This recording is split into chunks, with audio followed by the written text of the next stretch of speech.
Yalnızlığa övgü. Mutluluğun gözü kördür. Yalnızlık sağır.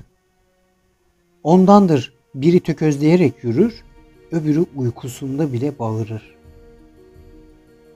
Mutluluk yalnız kendisini görür. Unutur bu yüzden ilkin kendisini. Yalnızlık kendi tutukluluğunda özgür. Boyuna bekler dönsün diye sesini.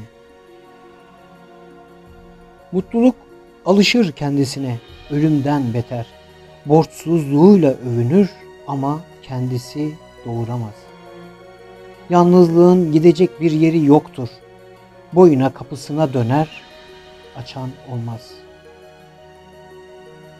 Mutluluğun mezarları, yalnızlığın heykeli var. Her ikisinin de saksılarında çiçek.